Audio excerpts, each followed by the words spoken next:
Dana, it's the last pay-per-view of the year, kind of finally winding 2020 down. Are you kind of looking forward to getting to the break and kind of putting this year behind you?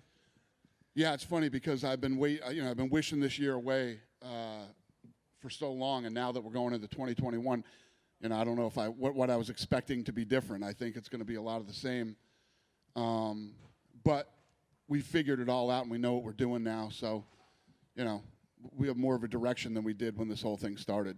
Are you looking at like any kind of revisions for next year and like how you handle things to kind of try to eliminate these fight week COVID tests, or maybe even like the vaccine? Would you try to encourage the fighters to get the vaccine? What's the plan? I don't know. Listen, we're always trying to get better at it, and if you saw the story that came out, we by far have the lowest, positivity rate out of any other sport that's done it by a mile, and.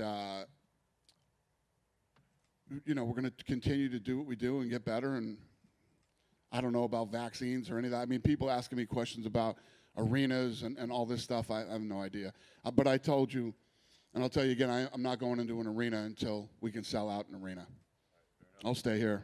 Fair enough. Well, as far as this week goes, flyweight main event. Flyweight headliners in a pay-per-view didn't always mean big numbers for you. Are you seeing differently with Davison? Is he resonating any more than maybe some of your past flyweight champions? Yeah, and the reality, first of all, this dude throws everything with bad intentions. His stare down just had bad intentions. This guy is a bad dude, and this is a great fight. Number one versus the champion.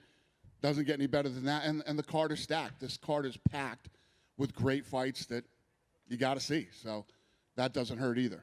Yeah, the co-main event, I think, is one that everybody's really looking forward to with Ferguson and Oliveira. These guys get bonuses all the time. Charles said that he thinks, a win here, he could fight for a title. Obviously, Tony's been around. Are you looking at this as kind of title implications? Listen, either guy that wins this fight could be in a title fight, yeah. Are there any updates, by the way, on the lightweight title? Have you had your meeting with Habib yet, or have you talked to him? Do we know what the future of the lightweight division is? I'm meeting him next month. Next month. Fair enough. I wanted to ask you, last week it seemed like we were talking about Yoel Romero. This week it's Anthony Johnson. What can you tell us about that process and him basically leaving the organization? Yeah. Listen, we love the guy. I have a great relationship with him. I've always liked him. Never had any problems with him other than a little weight-cutting issues back at 170. But other than that, he's a great guy. We love him. We'd love to have him here. But it's probably better for him to go somewhere else. Did he say why he didn't want to be with the UFC? No, he does want to be with the UFC. Just didn't work out. You want him. He wants to be here, but it didn't work out. Ask him. That's his business, not mine. Fair enough. Last thing for me, I know you normally say the legal stuff, you leave it up to the lawyers to handle, but there was a pretty big statement made yesterday with the certification of the antitrust suit. Do you have I any literally comment? know nothing about it. So do you, I literally know nothing. Not one thing. Potentially, I think there could be like $4 billion worth of damages awarded. Does that concern you at all with the Not future even a little of the company? bit. It concerns me so much that I don't even know anything about it. Fair enough. Thank you. All right. Hi, Dana. Hey. Is this something of a crossroads fight for Tony, right? Because if he loses to Charles Oliveira after the loss to Gaethje, people are going to say, his day's done. Do you think he needs to look impressive to keep up there? Otherwise, he risks falling right down the rankings. What's the question? Is this a crossroads fight for Tony, in that if he loses to Charles, people are going to start saying he's done and his best days are behind him? I don't know what people are going to say, but, we all know that Tony's dangerous in any fight.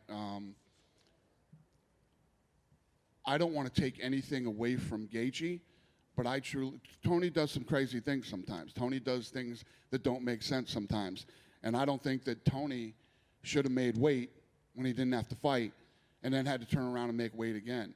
Care how tough you are, how long you've been doing this, that takes a toll on your body. I believe, personally, that it impacted his fight against Gaethje. We'll see. We'll see tomorrow night. Oliveira is a bad dude everywhere, on the feet, on the ground. He's dangerous.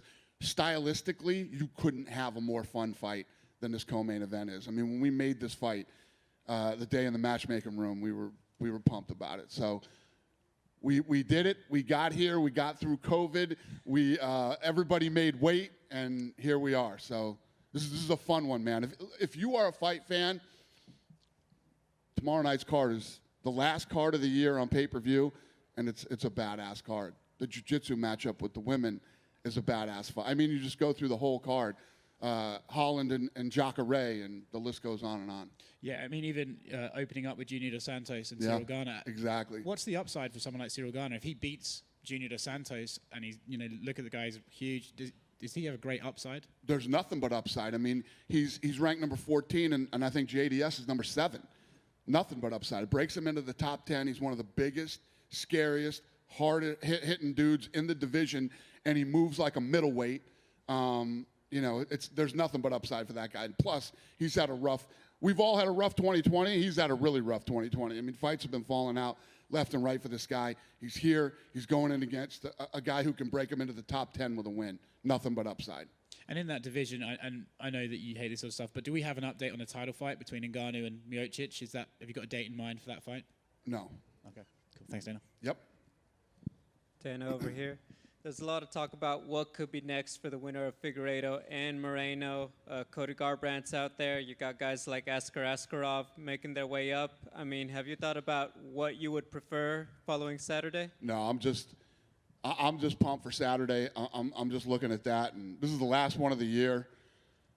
Then I'm going on vacation, and I'm not thinking about anything about what's next in that division. Just Saturday night. Not for nothing, but has Henry Cejudo said anything about, being intrigued by Figueiredo and anything like that? Have you spoken with him since you... No. Henry Cejudo's retired. I haven't talked to him at all.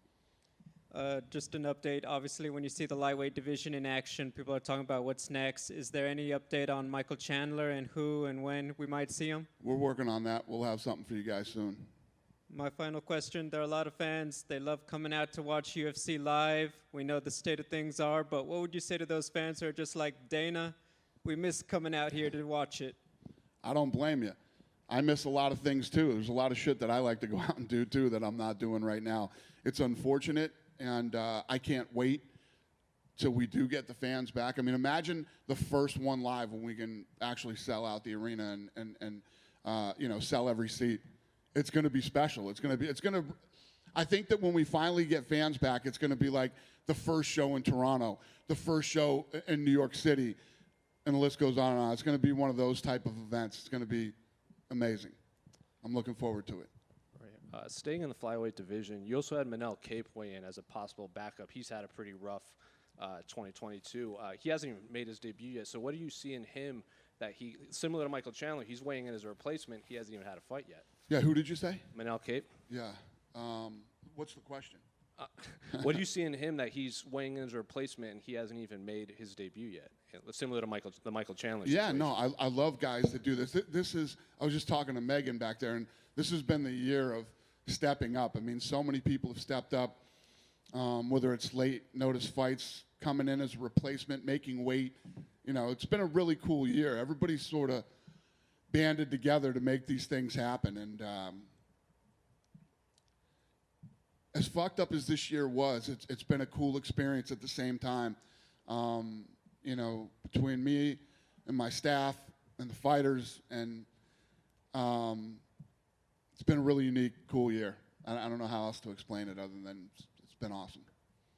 And shitty at the same time, if that makes sense. Dana, going back to the trying to get live events, do you see, has there been any update, because there's rumblings on possible fans being at the Fight Island fight for Conor? Yeah, we're not sure yet, but that's a goal. What I want to do is go back to Fight Island, do a Saturday, Wednesday, Saturday, with the last Saturday being Conor, and do like an international fight week. You guys were there. I mean, pool parties and just so much cool stuff that you can do in Abu Dhabi, and that's what we're hoping to pull off. I don't know if we can, but that's the hope. Have the powers that be at Abu Dhabi, they've been pretty positive towards that? Yeah, I mean, they were positive our last trip there about us coming back in 2021 and being able to do that. And then you look at what's going on. They got their thing under control over there. They're light years ahead of the rest of the world, and they got their stuff dialed in. The problem is, as COVID's starting to spread right now, do you want to fly 20,000 people in from other countries outside of the bubble to party and go to an event? You know, that's the big question right now. Would this be a situation where fans would have to be quarantined for?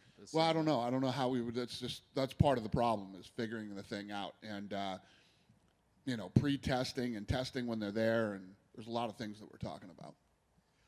Do you see the live events happening outside of the country, outside of the United States, before they actually happen here first? I do. I think so. I mean, we could do them right now if we didn't have to quarantine for 2 weeks. We can't go do an event somewhere, sell it out, and then have to quarantine everybody for 2 weeks. That we can't do. I mean, we have fights every Saturday, normally, you know what I mean? So it would be very hard to do, especially with our staff and officials. The list goes on and on. One more thing. You mentioned there's been positives for this year. A lot of people look at 2020 as being a cluster. What would you say are the highlights for the company, for the UFC and the sport? The business. I mean, the numbers have gone like this. We broke every record this year except for Live Gate. So didn't lay off one employee, honored every fighter contract. You know, everybody made money. We didn't cut anybody's salaries. Just it's been a win-win-win over here as far as the business goes.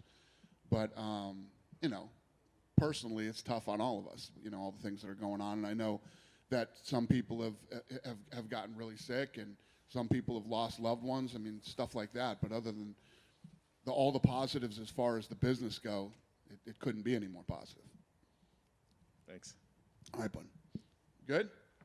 All right, guys, thanks.